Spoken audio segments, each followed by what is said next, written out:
Hi, everybody. Welcome to the Matt Mitchell Show. I'm DJ Foster, joined by Grand Valley State head football coach Matt Mitchell.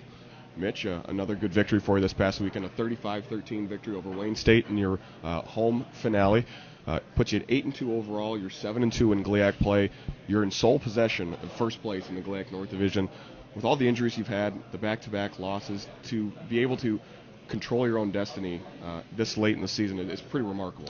Yeah, I think we've done, it's kind of we're a process over product organization, and so we've stayed true to the process of what we needed to do, and we just kind of kept grinding, and the GLIAC it's tough. I mean, been here 9 years and it's changed. I mean, like I mentioned a little bit in the press conference, there's a possibility here, depending on how some games play out the last week, that 7 of the 8 teams in the North Division could be over 500 overall, and that's to me is kind of crazy. I doubt you see very many conferences in college football where that's the case. So I think that speaks to it. So we would be very happy. I know we obviously weren't playing good at the beginning of the year. We played better at the end of the year. But to come out of this whole thing with a North Division championship, I think would mean a lot to the senior class. You guys ran the ball fantastic. I mean, one of the best rushing games, certainly during your time here. 200-yard rushers for the second straight game. Kirk Spencer, the fourth best single game total in Grand Valley history with 228 yards, 17 carries. He had a 53-yard touchdown. Talk about the day for him. He was really impressive. Yeah, he did a nice job, and I think the reason we was able to get that many yards, he had a lot of big chunk runs, and obviously that starts up front. We got him into that 5 to 10 yard range, but once you get in that, then you got to have blocking on your perimeter. It gets you to the it's one thing to get the 5-10 yard run, but to get from the 10 to the 50-yard touchdown run, you got to have some guys in the back end doing some things, right. And so I think that's really where the guys on the perimeter do a great job. I mean, look at a guy like Charles Johnson, who's our go-to receiver. He's playing as hard in the run game as he was in the passing game, and sometimes you don't see that at the receiver position all across the board. But our guys took pride in the work that they did overall, and we just we played very hard. On all guys on the offensive side of the ball were playing hard and allowing Kirk to do some things. And I had Mike Rattay, like he didn't have as many yards, but there's some runs that Mike Rattay had that were dirty, hard runs that kept us on the field, that kept plays going, extending drives, and getting those touchdown runs when it's a lot of hats down on the box. And so we've got a good balance going with our two backs. Kirk's a breakaway guy; he's got speed to hit it. But Mike's a good running back between the tackles when things aren't as clean. So we feel good about where both those guys are at. And probably the biggest thing, DJ, to be honest with you, Kurt's done the last couple of weeks, hang on the football. His ball security's been good. And we're going to need that on Saturday. Both guys got to really take care of that football. That was going to be my next question about Rattay. 20 carries, 118 yards, 2 scores. Getting him back has just added another dimension to your offense. Absolutely. He's a very versatile back, but he's also, he's a tough back. He's low to the ground. He's hard to tackle, and he's very physical. And so you got kind of with Kirk Spencer a little bit of a slasher with Mike Rattay, and I'm not saying he's slow, but he's he's physical. He's a physical runner, and that's kind of where we're at right now. We're doing a good job of being a physical football team all around, and Mike Rattay is a little bit of an embodiment of that. Wayne State came in with the best passing defense in the league. What did you think about your passing offense? Isaiah Grimes was 15 to 23, 204 yards. 2 scores, 2 picks, but 10 of those 15 completions went to Charles Johnson, who had another 100-yard game and 2 scores. Yeah, and some of the plays that we had to CJ were off some screens, and those are a little bit kind of like runs and what we were doing there. So I think there's still some room for improvement. I think the one pick that he had was just a great play by their defensive end. We threw a swing pass to John. It was a very heads-up play by our defensive end.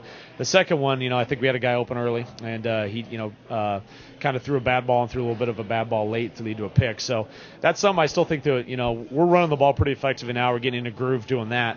I still think we need better on the offensive side of the ball a little bit with our passing game. So that's something we'll look on this week to improve in practice. And as I mentioned in the press conference, some of that's probably been hampered due to Isaiah's injury. We just have been careful with him throughout the course of the week of practice. We don't throw him very much. And I think you're seeing that some of the 5-step stuff that we need, we drop back and throw it, needs to get better. So he's getting more and more healthy, so I'm hoping that we can throw him a little bit more in practice, and that could be a little bit more of a focus, especially on Saturday, because Saginaw has a very good middle of their defense. There's some areas on the outside of their defense they've given up some plays, so us being able to throw the ball, we may need to do that on Saturday to win. As good as your offense was this past Saturday, your defense was probably better. Only 251 yards total, 87 rushing yards. You had 5 sacks, 8 tackles for loss. Your guys were were constantly in the backfield. Talk about how impressive a performance that was. Yeah, we weathered a storm early. We knew to stop their run. They had a good rushing attack. We had to put a lot of hats around the ball, so we played some man coverage, and we had some guys that hadn't really played a lot. Country Mystical playing wide out, and Devontae Jones and Suave Laval's playing man. And to be honest with you, they beat us a couple times. They were not able to make some of those plays. Wayne State was. After that, our guys settled in better, and we were able to really get a lot of penetration on the line of scrimmage. And we had Jared Cox was around the line of scrimmage a lot, and Luther Ware, and then we got to some of those situations where they were in more passing. We got pressure with Chuck Hill and Matt Judon, Isaiah Dunning, and so we were able to we didn't get a ton of sacks, but we made Mona a little uncomfortable too. So 82 rushing yards is a testament, I think, to our defense getting better. It's also a testament to us being able to get a lead and get them out of their game a little bit. And I think that was huge, especially in the second half, to get the thing to extend it to a 3-score lead. That helped our rushing defense. And when people have leads, like back in Ferris, everybody's line up and run it. It becomes tougher, but we're getting better. We were probably a below average defense, and we're getting better and better every week. But Saturday's going to be a huge challenge. Yeah, talk about Saginaw Valley State. They're 7-3 overall, 6-3 in GLIAC play. They've lost 2 of their last 3 games.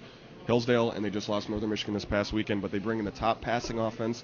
And then wide receiver Jeff Janis leads the GLIAC in catches, yards, touchdown. Obviously, going to be a tough test for your defense. Huge challenge for us. These are probably 3 of the best offensive players in our league. Their quarterback is, in terms of when you think of a quarterback play, not a running quarterback, but a quarterback drops back and throws the ball. I don't think there's a better one in our conference, North or South. So he's a very good player, a very good passer. They've got a guy on the outside that's big and can run, and they seem to get in behind people and get a lot of chunk plays with Jeff Janis. And you look at the Hillsdale game, which is the lowest scoring output, they still had some opportunities with to get in behind the defense. They just didn't connect. But a lot of these other games to be able to connect. And then Tim Hogue is not very big, but he's a very elusive back. Makes a lot of people miss. And their whole offense is about getting players in space and speed and space. And, we haven't seen that the past 3 weeks. A lot of these other teams have been lining up and running right at us. And so it's going to be a change in style for us that we're going to have to adjust to, because it's going to be a diversion schematically from what we've seen the past 4 weeks. A lot at stake this weekend. The GLIAC North Division title is up for grabs. If you win, it's yours outright. A playoff berth is obviously out there as well. How are you going to I'm sure you won't have a problem keeping your team focused this week, but what's the message going to be? Just the biggest thing for us is, ignore the noise, focus on the things that you can control, and, let's get back to work. I think we've improved here late in the season, and that isn't always necessarily the case with every team, but I think a hallmark of Grand Valley's been, the past decade is we finish strong because we keep getting better every week. And so that's going to be our challenge to the guys. Like, let's get better. There's things we can get better on all 3 phases. And, so let's work on those things we get better at. Keep doing what we're doing, but work on things to get better. Let's show up and do what we got to do. So, obviously it shouldn't be one of those games you have to worry about emotion or enthusiasm or those type of things. So it's going to come down to, again, execution probably more than anything. So focus on the execution, focusing on ball security, those things, and just kind of stay in the course of what we've been doing and focus on what we need to get done. That'll be the message. Grand Valley State closes out the 2012 regular season this Saturday, November 10th at Saginaw Valley State at 1 o'clock. Mitch, thanks for your time today, and best of luck against Saginaw. Thanks for watching the Matt Mitchell Show here on the Grand Valley Sports Network.